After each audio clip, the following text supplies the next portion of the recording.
Come here. Who is she? Gunnar, Mistress of War.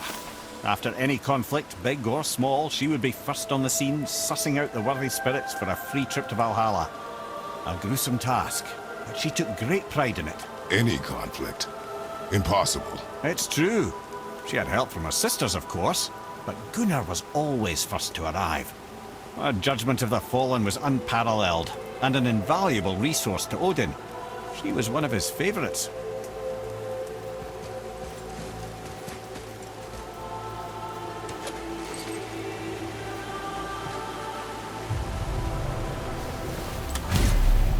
Ah, Gondul. Beautiful Gondul. And? Huh? That's it? Beautiful Gondul? No story or anything?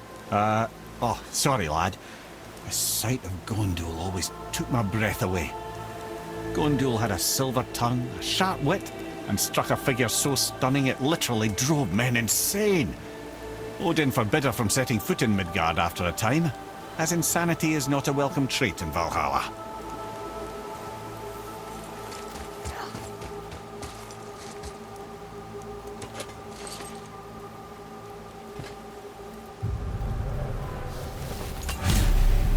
This is none other than Geirdriful, the Master of Arms in Valhalla, responsible for arming and training Odin's Einherjar. His what? His army come Ragnarok. The entire reason Valhalla exists, you see. The Einherjar wait in the Great Hall endlessly, feasting, drinking, and fornicating themselves silly. Once Ragnarok begins, Odin calls them into service to fight on his behalf. Geirdriful had her hands full training that lot.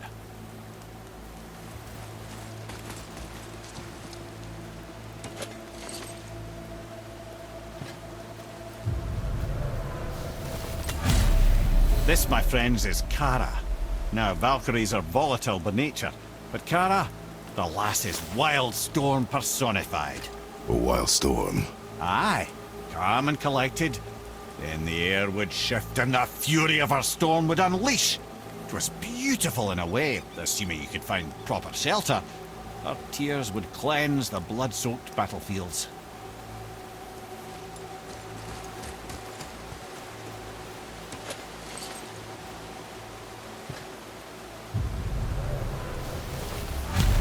This is Rota, a chooser of the slain. I thought all the Valkyrie did that. Not exactly, lad.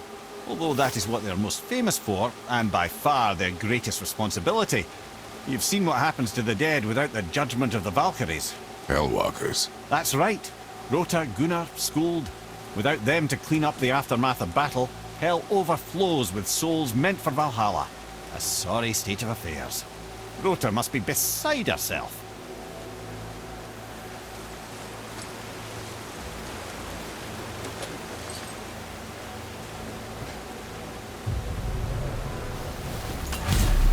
Ah, here we have Air, the healer. A Valkyrie healer? Strange. Air was strange, as a matter of fact. Very quiet, very calm. Where her sisters were violent rapids, Air was a gentle stream. She healed the wounds of both mortals and gods, and even a certain all-knowing sage who once drank too much and fell off a mountain. Not my proudest moment.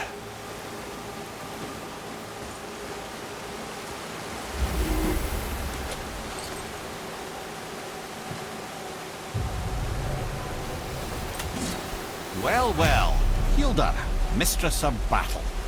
She and Odin got on quite well, actually. Her and the other Valkyries, not so much.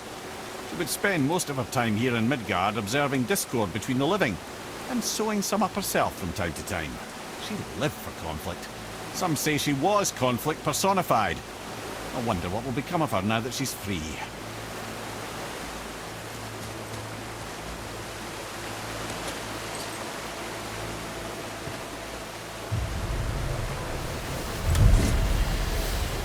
Olrun, once the daughter of a powerful chieftain. She fell defending him during a Reaver attack. Olrun was escorted to Valhalla, where she chose to devote her afterlife to the pursuit of knowledge above all else. Quite unusual behavior amongst the constant drinking and feasting of her fellow Valhallian denizens. How'd she end up a Valkyrie? Odin. He saw a kindred spirit in Olrun's single-minded pursuit of knowledge. He appointed her as the Valkyrie's resident historian,